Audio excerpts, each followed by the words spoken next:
Hai teman-teman, Assalamualaikum warahmatullahi wabarakatuh. Perkenalkan, nama saya Muhammad Nandar, sekolah di SMAN Negeri 3 Wajo kelas 17. Saya akan menjelaskan tentang sejarah Indonesia.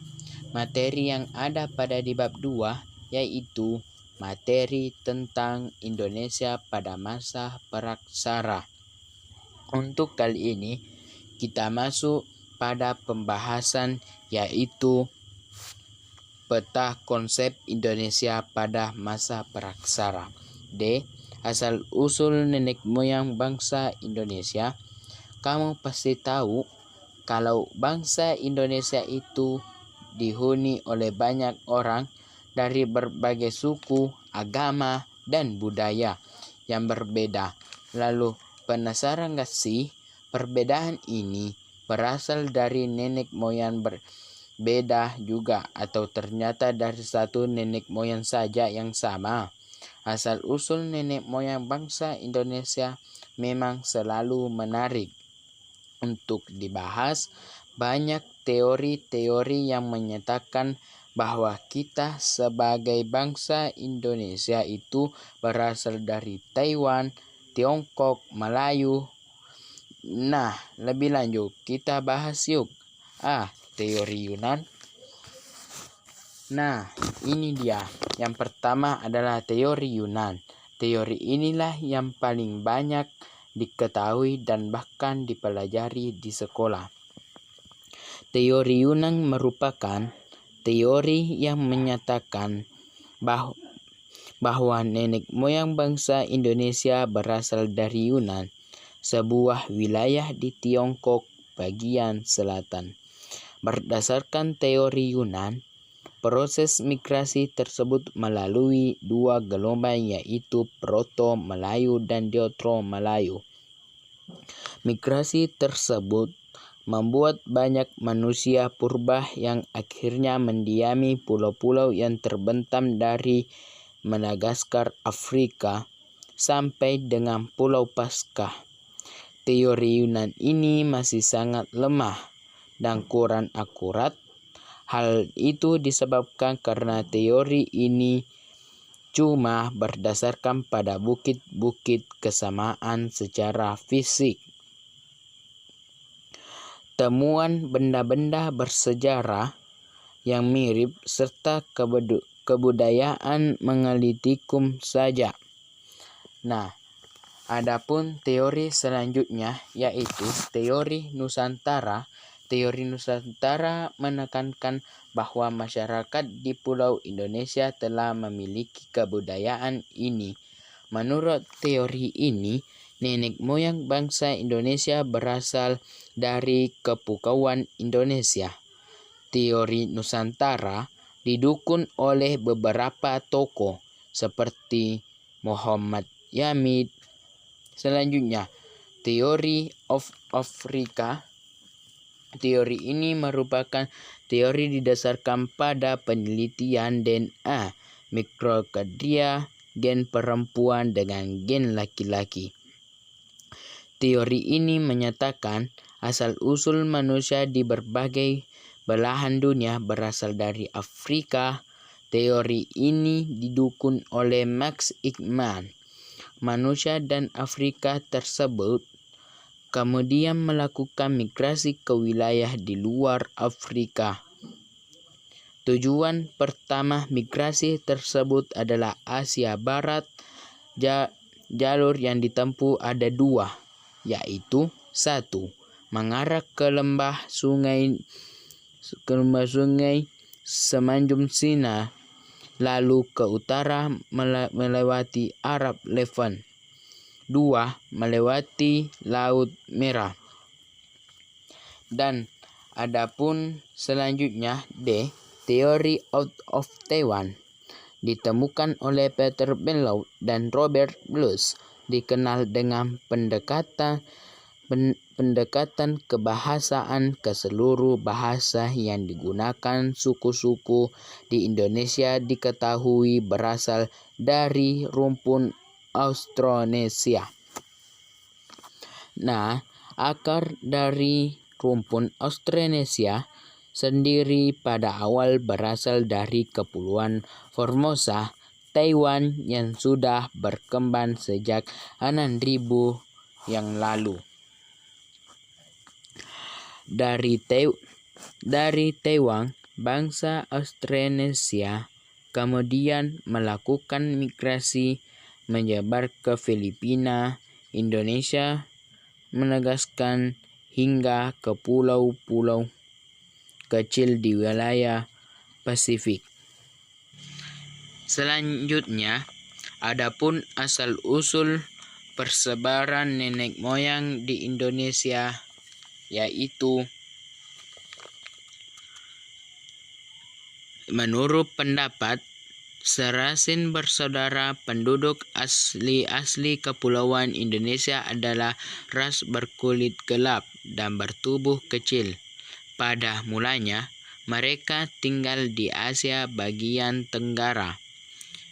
Ketika zaman es mencair dan air laut naik hingga berbentuk Laut Cina Selatan dan Laut Jawa sehingga memisahkan pegunungan vulkanik Kepulauan Indonesia dari daratan utama. Nah, beberapa suku bangsa seperti Kubu, Lubu, Talang, Mamak yang mendiami Sumatera dan Toala di Sulawesi merupakan penduduk tertua di Kepulauan Indonesia. Nah, adapun pendata berikutnya membawa budaya baru, yaitu budaya Neolitik, yaitu 1. Melanozoik, 2. Negroid dan Weddick, 3. Proto-Melayu, 4. Deutero-Melayu. 1. Melanozoik. Suku Asmat di Papua merupakan salah satu suku di Indonesia yang menjadi keturunan bangsa Papua Melanozoik. Bangsa Papua Melanozoik diperkirakan berasal dari Teluk Tonkin. Pendapat ini didasarkan pada penelitian terhadap benda-benda peninggalan seperti poplar dan kapak pendek yang ditemukan di pegunungan Bergson di daerah Hobing. Para arkeolog juga menyatakan bangsa Melanesia atau Papua Melanozoik terpengaruh kebudayaan Basco-Heboic. Ciri-ciri kehidupan yaitu termasuk rumpun Vedot Australoid. 2. Ciri fisik kulit hitam, berbeda kekar, rambut keriting, bibir tebal, hidung mancung. 3. Kebudayaan digolongkan pada budaya Mesolitikum. 4. Pola hidupnya semi modern dalam kelompok-kelompok kecil. 5. Hidup dengan sistem berburu dengan mengumpulkan makanan. 6. Mengenal teknologi baru seperti teknik pembuatan api dengan menggesekkan ranting pohon atau batu. 7. Sudah mengenal sistem perlendangan. Adapun daerah persebarannya yaitu dapat ditemukan di pedalaman Malayan penduduk di pedalaman. 2. Negroid dan Weddick. Sebelum kedatangan kelompok Melayu tua dan muda, negeri kita sendiri sudah terlebih dahulu dimasuki oleh orang-orang Negrito dan Weddick.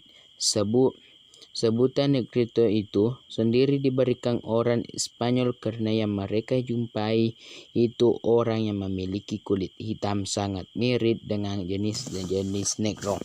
Weddick terdiri dari orang-orang dengan kepala mesocephali dan letak mata yang dalam sehingga terlebih seperti berang serta berkulit coklat tua dengan tinggi rata-rata untuk laki-laki 155 cm. Persebaran orang-orang Weddick di Indonesia cukup luas, misalnya di Palembang dan Jambi. 3.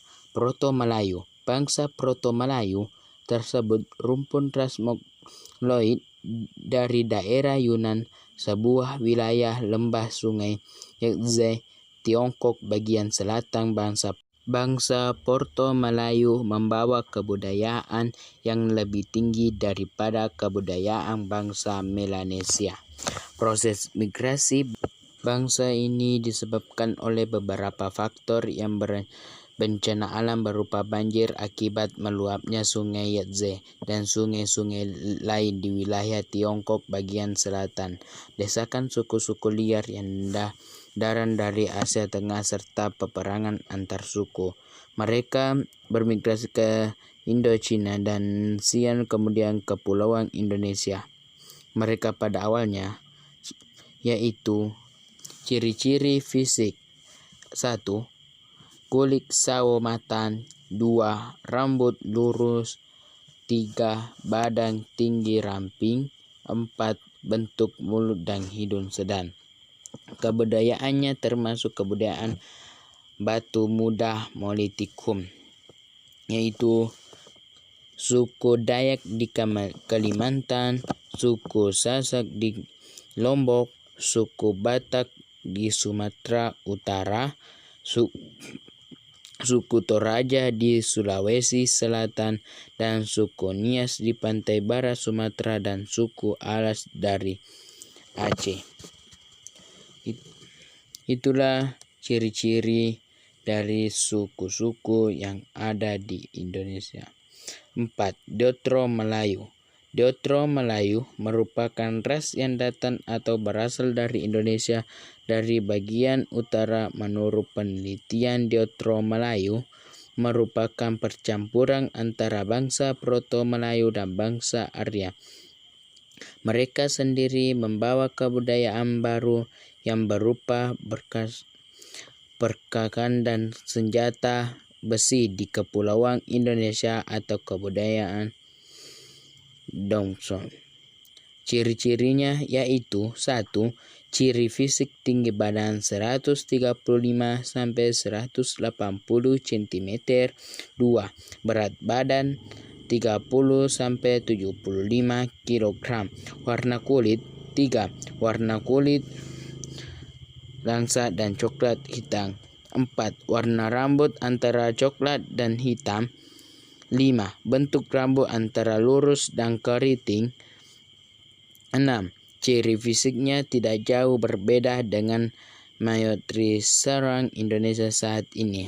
Itulah ciri-ciri suku bangsa Indonesia keturunan Deutero Melayu. Adalah bangsa ini memiliki kebudayaan lebih maju daripada Deutero Melayu, dilihat dari kemampuan membuat benda-benda dari logam seperti kapak, corong, nakara, dan bajana perunggu. Ya, sampai di sinilah yang saya sempat jelaskan tentang sejarah Indonesia, dan apabila ada kesalahan atau pengucapan tidak tepat, mohon dimaafkan. Wabillahi taufik wal hidayah. Wassalamualaikum warahmatullahi wabarakatuh.